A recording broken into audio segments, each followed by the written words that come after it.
Hi, my name is Dwane. I have this condition called idiopathic pulmonary hypertension.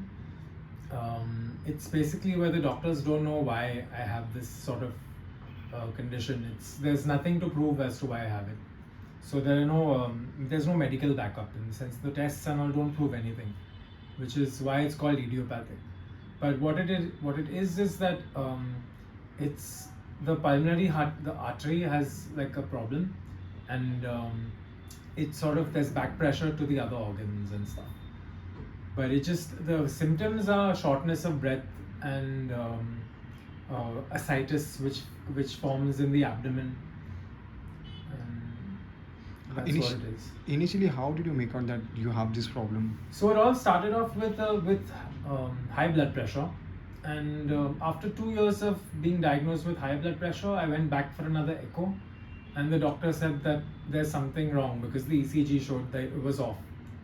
So after they did an echo, they realized that it was pulmonary hypertension, but they didn't know why. So they did a bunch of tests, and then that's when I realized I had the condition. Okay, so where you did all this test, and where were you reporting to? So it was a doctor in Bandra. It was at Leelavati Hospital. And how it wasn't like, since how long you have this? I think it was probably about 9 years now. Easily about 9 years. I think I was diagnosed in 2013 or 14. What did the doctor say 10 years back? They said that I would have 10 years to live, 10 or 15 years to live, and that I'd be on medication my whole life, and it would progressively get worse and worse, and that eventually I would need a heart and lung transplant. That's what he had said.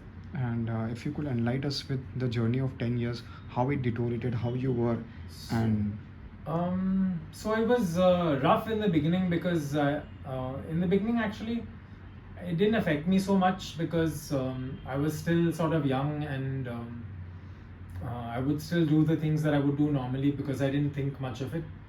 I was also very naive and let a lot of things go, things that I'm regretting now.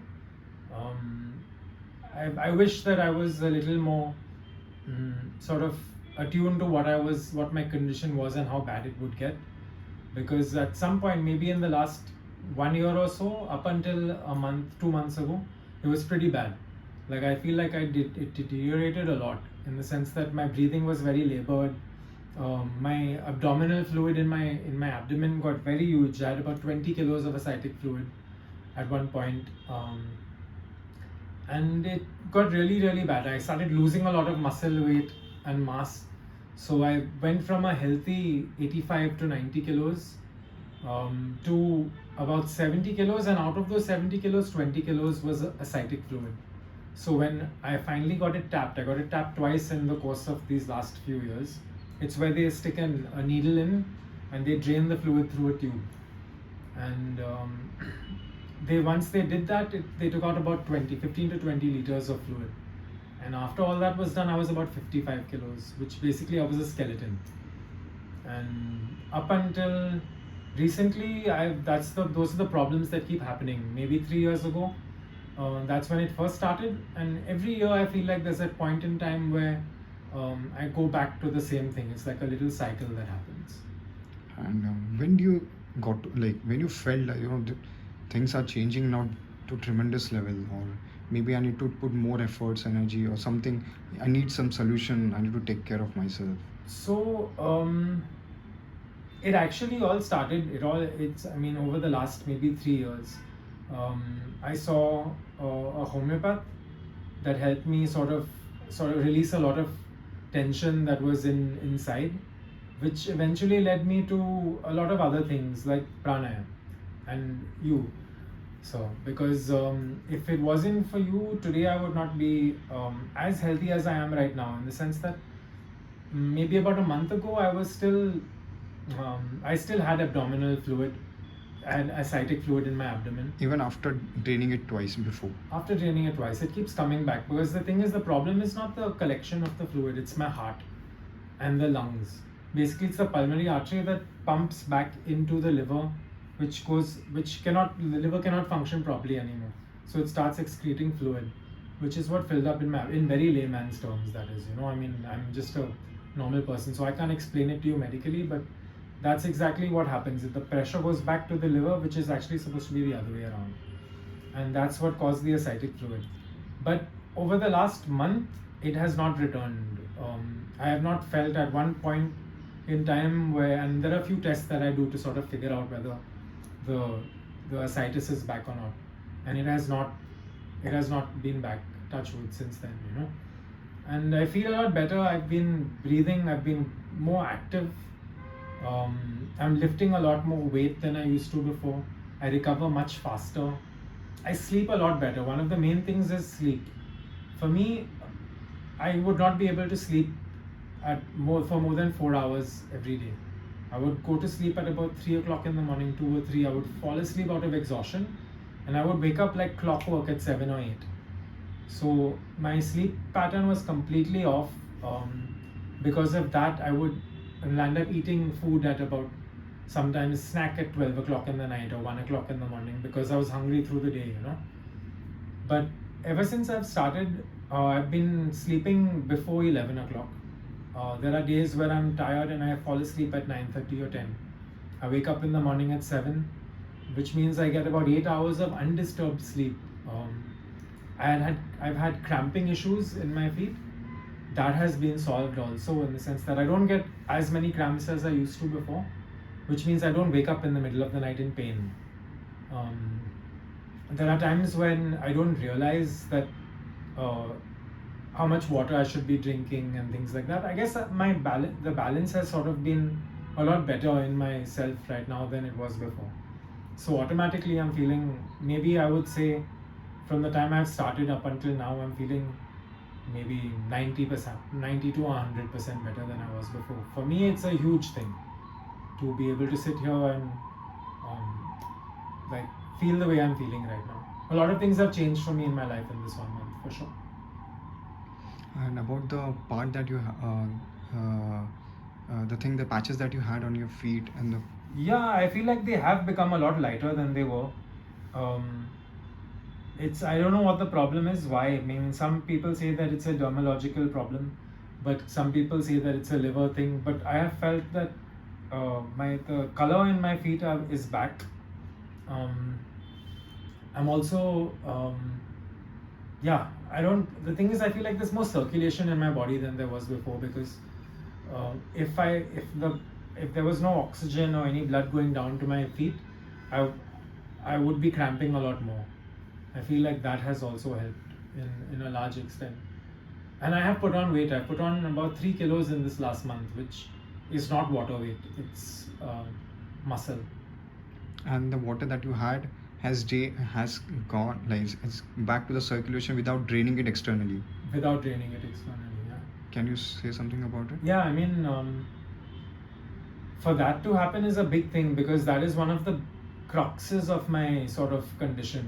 It's important for me as to how I sort of feel and how I look sometimes. It's very vain, but when you have 20 kilos of ascitic fluid and you are so thin, like almost a skeleton, it just brings your whole sort of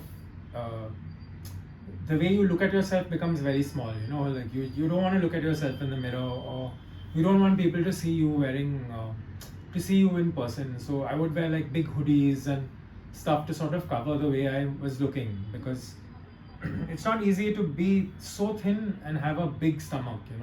It comes in the way of a lot of things, like people keep looking at you and saying, oh, you're so thin, how do you have such a big stomach?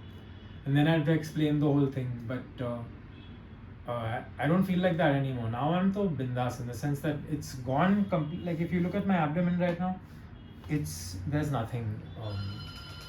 It used to be a lot more. It used to be like this big, and now when I'm lying down, it's completely inverted. So what helped exactly? Tell us more about it. How did you start, and how the sessions went, and about the Vidya? So initially it was a little tough for me, because I thought that, like, what could it do, But the thing is, I've been pushed to so many extremes at every part of my life that I've sort of understood that there's no one cure for anything. And in terms of like class and everything, it's been very routine. I've tried to make it a big routine in my life. In the morning, I make sure that I have my fruit for breakfast. I try to not eat food from outside. Um, so I think that it's brought a lot of routine and normalcy in my life that I didn't have before. So in terms of class, I am at the end of class, I am sometimes very energized and I go through my whole day. I get out and I go shopping, I go to the bazaar and I buy fruits and vegetables and I'm carrying a bag and I ride my motorcycle. Uh, but for someone with my stage of pulmonary hypertension to be able to be doing all these things is practically unheard of.